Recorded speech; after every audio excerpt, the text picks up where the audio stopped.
Hi hello सर्वांना नमस्कार. रेश्मी नाते या मराठी चॅनलमध्ये तुमचे सर्वांचे स्वागत आहे. एक लग्न असेही भाग 64. त्याने ना दिवसभर फोन चेक केला होता ना मेल, म्हणून मग त्याने बाल्कनीत जाऊन त्याचा लॅपटॉप उघडला आणि काही महत्त्वाचे मेल चेक केले आणि त्या दरम्यान त्याला डाऊट आला. त्याने लगेच कंपनी अकाउंट चेक केलं तर त्यात बरीच मोठी रक्कम ट्रान्सफर झालेली दिसत होती. त्याने लगेच राजूला फोन केला.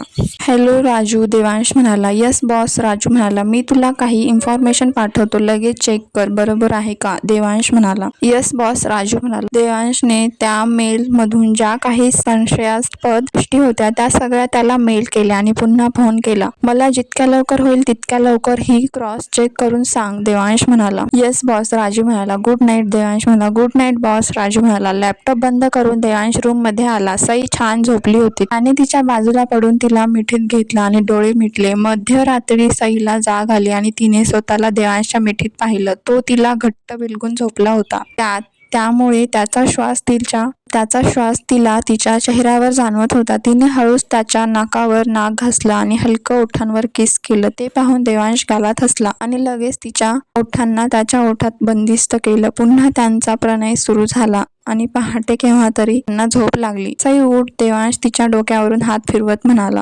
चक, सई म्हणाली. सई, आपल्याला बाहेर फिरायला जायचं आहे ना? देवांश म्हणाला. मग जाऊ ना, सई ब्लँकेट अंगावर ओढून घेत म्हणाली. सई, देवांश म्हणाला. देवांश, झोपू द्या ना. एकतर रात्री तुम्ही मला खूप त्रास दिलाय आणि आता झोप मोड करून अजून त्रास देताय. सई थोडंसं चिडत म्हणाली. काय, रात्री मी त्रास दिला? देवांश म्हणाला. हो, खूप त्रास दिलाय. सई डोळे बंद ठेवूनच बोलत होती. मग तू जवळ का आली? देवांश डोळे बारीक करून म्हणाला. मी जवळ येईन नाही तर काही करेन. तुम्हाला काय करायचंय? सई म्हणाली. अच्छा, मीही काही करेन, असं म्हणून त्याने तिच्या अंगावर. देवांश, सई डोळे मोठे करून म्हणाली. मी खूप त्रास देतो ना? देवांश कटाळ हसत म्हणाला. हो, सई त्याच्या गळ्यात हात गुंफून म्हणाली. मग आता अजून त्रास देतो, असं म्हणून त्याने तिला तसंच उचलून बाथरूम मध्ये आणलं आणि शॉवर ऑन केलं. देवांश थंड पाणी अंगावर पडताच ती त्याला घट्ट विलगली. आता तू इतक्या जवळ आल्यावर मी त्रास दिल्याशिवाय राहील का? देवांश तिच्या कानाची पाळी हलकीच ओठात घेत म्हणाला. लगेच शहारली ती. त्याने मग हलकं गरम पाणी ऑन केलं आणि तिला पूर्ण ओलं करून टाकलं. दोघांचे ओठ पुन्हा एकमेकांत मिसळून गेले. थोडा वेळ रोमॅन्टिक बाथ घेऊन मग दोघेही छान तयार होऊन बाहेर फिरायला गेले. देवांशने आज पूर्ण दिवस सी वॉटर राईड करण्याचा प्लॅन केला होता. सई अगोदर ते सगळं बघून घाबरत होती, पण नंतर त्याच्या सोबतीने मन धट्ट करून तीही सगळ्या राईड एन्जॉय केल्या. तिला खूप मजा येत होती. ज्या गोष्टींचा तिने कधी स्वप्नातही विचार केला नव्हता अशा गोष्टी तिला अनुभवायला मिळत होत्या, तेही फक्त देवांशमुळे. पूर्ण दिवस समुद्रावर राईड करण्यात गेला. संध्याकाळी दोघेही बाहेरून छान डिनर करून घरी आले. आज ही ती खूप थकली होती. राजूला फोन केला. काही कळालं? देवांश म्हणाला. कोणीतरी तुझ्या खोट्या सह्या केल्यात, राजू म्हणाला. ओके, मी येईपर्यंत कंपनी अकाउंट बंद ठेव. काहीतरी टेक्निकल प्रॉब्लेम आला आहे आणि त्यामुळे मनी ट्रान्सफर होत नाही असं मेसेज अकाउंट आणि HR डिपार्टमेंटला सेंड कर, देवांश म्हणाला. ओके, राजू म्हणाला. देवांशने सांगितल्याप्रमाणे राजूने लगेच तसा मेसेज टाईप करून दोन्ही डिपार्टमेंटला पाठवला. सर, हा चेक कॅश होऊ शकत नाही, अकाउंट मॅनेजर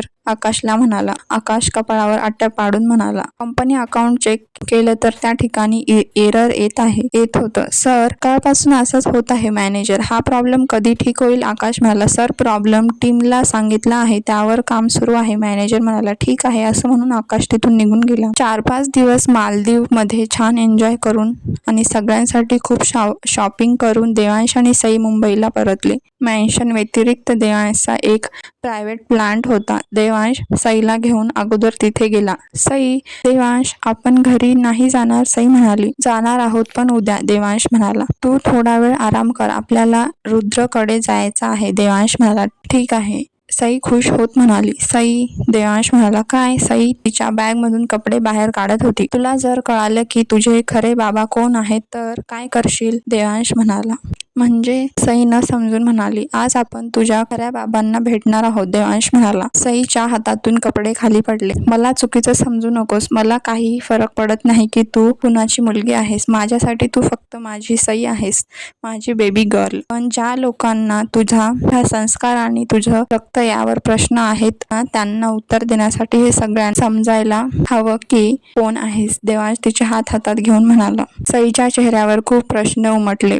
प्रतापचं नाव ऐकून ती खूप शॉक झाली होती. तुला सगळ्या प्रश्नाची उत्तर मिळतील, त्यासाठी आपल्याला रुद्रकडे जायला हवं. देवांश तिला मिठी मारून म्हणाला. दोघेही फ्रेश होऊन रुद्रच्या घरी गेले. तिथे अगोदरच डॉक्टर, अक्षय, मनीषा आले होते. सई, गिरिजा तिला बघून म्हणाली आणि रुद्रने तिला परत जाऊन घट्ट मिठी मारली. मला नेहमीच तुझ्यात माझी सायली दिसायची आणि बघ तू खरंच माझी बहीण आहेस, रुद्र म्हणाला. सई नुसती पाहत होती.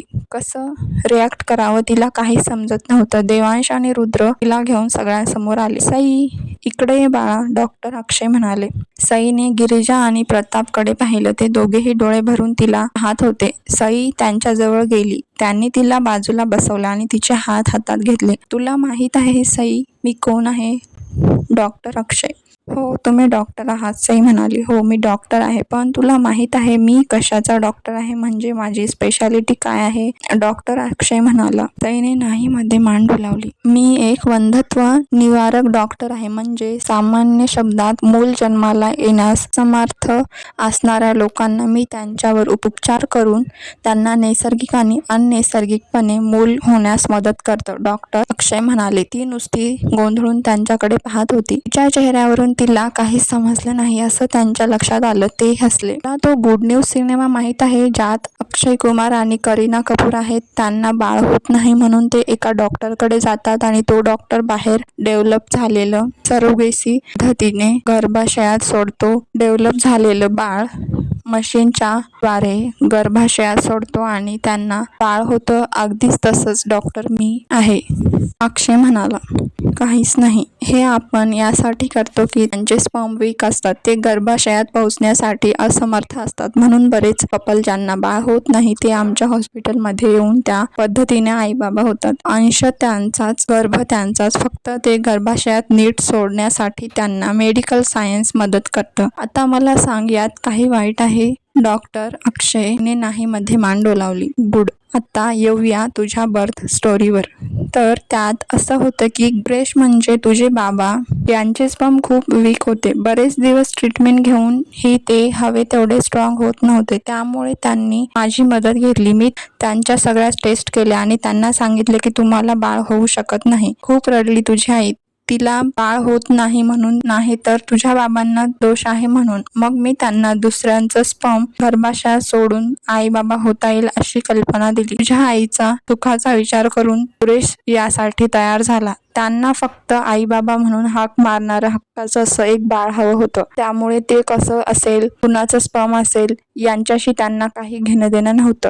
त्यांना फक्त बाळाचं सुख हवं होतं. खूप इमानदार आणि चांगला माणूस होता सुरेश. त्यांच्यासाठी मी प्रतापची निवड केली, कारण सायलीच्या वेळी त्यांना अशाच प्रकारे सायली झाली होती. रुद्रनंतर गिरिजाला गर्भधारणा होण्यासाठी प्रॉब्लेम येत होता. तिचा गर्भ राहिला तरी तो टिकत नव्हता आणि त्यामुळे तिच्यात सुद्धा दुसरं आम्ही गर्भाशयात सोडलं.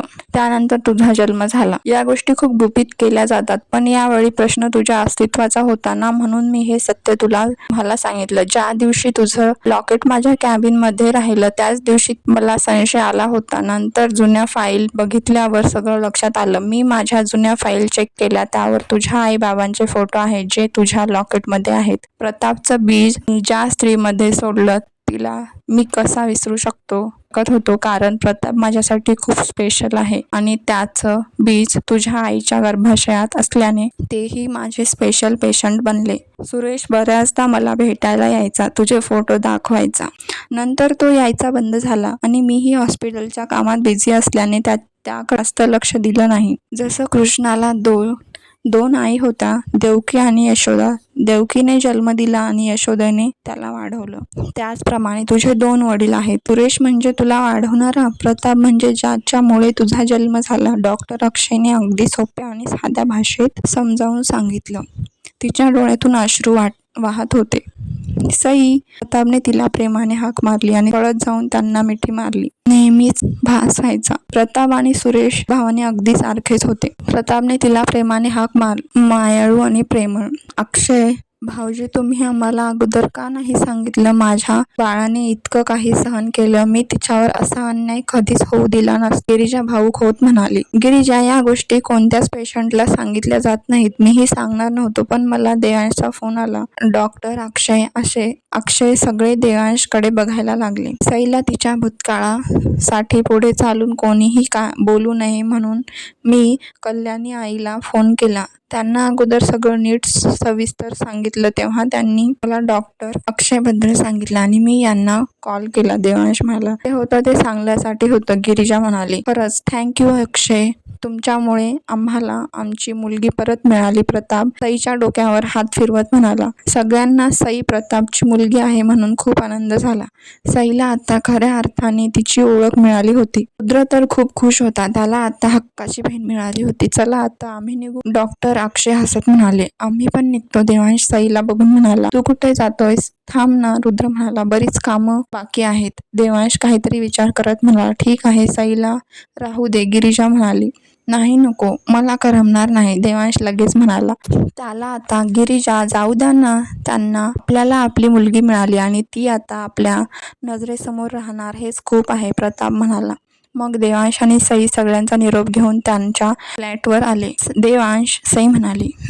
देवांश म्हणाला. दोघेही बेडवर एकमेकांच्या मिठीत झोपून होते. उद्या तुम्ही हे सगळं माईंना सांगणार? सई म्हणाली. हो, तिचा गैरसमज दूर व्हायला हवा. देवांश म्हणाला. थँक्यू. सई म्हणाली. कशासाठी? देवांश म्हणाला. तू जर माझ्या आयुष्यात आली नसती तर कदाचित मी ठीक झालो नसतो आणि रुद्रपासून अजून दूर राहिलो असतो. थँक्यू माझ्या आयुष्यात येण्यासाठी. देवांश तिच्या कपाळावर ओठ टेकवत म्हणाला. खरंच तर होतं. जेव्हापासून दोघांचं लग्न झालं होतं त्यांचं आयुष्य हळूहळू नॉर्मल व्हायला लागलं. देवांशने तिचे सगळे प्रॉब्लेम दूर केले होते. तिची ओळख तिला मिळवून दिली होती. तर सईने त्याच्या बेरंग आयुष्यात रंग भरून पुन्हा प्रेम करायला शिकवलं होतं. तिच्यामुळे तर त्याची ट्रीटमेंट करण्यासाठी तयार झाला होता. दोघेही एकमेकांसाठी अगदी परफेक्ट होते. सई, झालं की नाही तुझं आवरून? देवांश घड्याळात बघून तिला म्हणत होता. आले. सई साडीच्या प्लेट ठीक करत बाहेर आली. देवांश तर तिला बघतच राहिला. डार्क ब्राऊन साडी, त्यावर साजेसा किणकिण करणाऱ्या काचेच्या बांगड्या, खूप छान दिसत होती सई. देवांश. सई त्याच्यासमोर हात हलवून म्हणाली. देवांश म्हणाला. काय झालं? काय बघताय? सई म्हणाली. तुला बघतोय. देवांशने तिला कमरेत हात घालून जवळ ओढलं. इश्शा, चला ना. सई जाजून म्हणाली. हा चल. असं म्हणून देवांशने तिला उचलून घेतला आणि बेडरूम मध्ये नेत होता. देवांश. सईने त्याच्या गळ्यात हात गुंफून लगेच डोळे मोठे केले. तू म्हणाली ना चला. देवांश डोळे मिचकवत म्हणाला. मी घरी चला म्हणाले. सई आश्चर्याने म्हणाली. ते तर जायचंच आहे, पण त्याआधी असं म्हणून देवांशने तिला बेडवर ठेवलं आणि तिच्यावर आला. माई. राजू मॅन्शन मध्ये आला. माई आणि यशोदा मावशी बोलत बसल्या होत्या. राजूचा आवाज ऐकून माईने दरवाजाकडे बघितलं. राजू बाळा. माई राजूला बघून खुश झाल्या. कशी आहेस माई? राजू त्यांच्या पाया पडत म्हणाला. ठीक आहे म्हणायचं, पण तुम्ही आहात कुठे आणि देवांश कुठे आहे? माई अधीरतेने दरवाजाकडे बघत म्हणाली. तो येतोय थोड्या वेळात. राजू हसून म्हणाला. आणि तेच माई देवांशचा आवाज आला. देवांश. माई त्याच्याकडे बघून म्हणाली. देवांश व्हीलचेअरवर बसून होता. देवांश, कसा आहेस? किती दिवस ती बिझनेस टूर? तुला आमची आठवण येत नव्हती का? माई त्याच्या चेहऱ्यावरून हात फिरवत म्हणाल्या. त्यांच्या बोलण्याचा आवाज ऐकून तारा, आकाश, सोनाली, माही, श्याम सगळे खाली आले. संडे होता त्यामुळे सगळे होते. ठीक आहे. तू कसा आहेस? तारा म्हणाली. दिसतोय देवांश नेहमीपेक्षा जरा जास्तच खुश दिसतोय. अजून कोणता नवीन बिझनेस मिळाला की काय? तारा म्हणाली. काही मिळालं मला आत्या. देवांश हसला. ग बाई, खरंच का? तसं असेल तर आकाशला सोबत ठेव. तुझी मदत होईल आणि त्यालाही नवीन काहीतरी शिकायला मिळेल. हो ना आकाश? तारा आकाशकडे बघून म्हणाली. नक्कीच. आकाश म्हणाला. वेल सई. देवांश बोलतच होता की तारा लगेच म्हणाली. अरे ईशा, ये. तारा म्हणाली. ईशाला बघून माई खूप खुश झाली. Hello aunty. नमस्कार माई. ईशा माईच्या पाया पडत म्हणाली. हाय देवांश, कसा आहेस? ईशा म्हणाली. मी मस्त. काका काकू नाही आले? देवांश म्हणाले. हे काय, आलोय ना. मिस्टर राणे आणि त्यांची पत्नी आत येत म्हणाले. नमस्कार माई. मिस्टर राणे, या बसा. माई म्हणाली. नमस्कार माई. मुरारी त्यांच्या फॅमिलीसोबत म्हणजे गीता, मालती, राधाबाई यांच्यासोबत मॅन्शनमध्ये आला होता. नमस्कार माई. सगळ्यांना असं एकत्र बघून खूप गोंधळले. आज काही आहे का? तुम्ही सगळे असे अचानक तर येऊ शकत नाही. माई सगळ्यांना बघून आठवण्याचा प्रयत्न करत म्हणाली. यांना सगळ्यांना मी बोलवले आहे माई. देवांश म्हणाला. तू कशासाठी? माई गोंधळून. मला आज एक गोष्ट तुम्हाला सांगायची आहे. सरप्राईज आहे. कसलं सरप्राईज? तारा म्हणाली. 1, 2, 3 असं म्हणत देवांश त्याच्या व्हीलचेअरवरून उठून उभा राहिला. त्याला पायावर उभं बघून सगळ्यांनी तोंडावर हात ठेवला. माईला तर तिच्या डोळ्यांवर विश्वास बसत नव्हता. देवांश, तू नीट झालास? तुझा पाय? माई डोळ्यात पाणी आणून म्हणाली. हो माई, आता माझा पाय पूर्णपणे ठीक आहे. हे बघ, मी चालू शकतो. असं म्हणून देवांश चालून दाखवत होता. देवा, तुझे खूप उपकार. असं म्हणून माईने त्याला मिठी मारली. माझं बाळ ठीक झालं. माई रडत म्हणाली. याच दिवसाची ती कितीतरी दिवसापासून वाट पाहत होती. यशोदा, जा देवाला साखर ठेव आणि काहीतरी गोड खायला कर. आज खूप आनंदाचा दिवस आहे. माई डोळे पुसत म्हणाली. हो माई. असं म्हणून यशोदा मावशी किचन मध्ये गेली. I know. देवांश तिला बाजूला करत म्हणाला. देवांश, खरंच तुला तुझ्या पायावर उभं बघून खूप आनंद झाला. तारा म्हणाली. आकाशच्या तोंडावर मात्र 12 वाजले होते. आकाश, मला ठीक बघून तुला आनंद नाही झाला का? देवांश त्याला रोखून बघत म्हणाला. अरे, असं काय म्हणतोयस? मलाही खूप आनंद झाला आहे. I am very happy for you. Akash त्याला मिठी मारून म्हणाला. थँक्यू. देवांश खोटी स्माईल देत म्हणाला. देवांश, खरंच तुझा पाय नीट झाला आहे हे पाहून खूप आनंद झाला. मिस्टर राणे म्हणाले.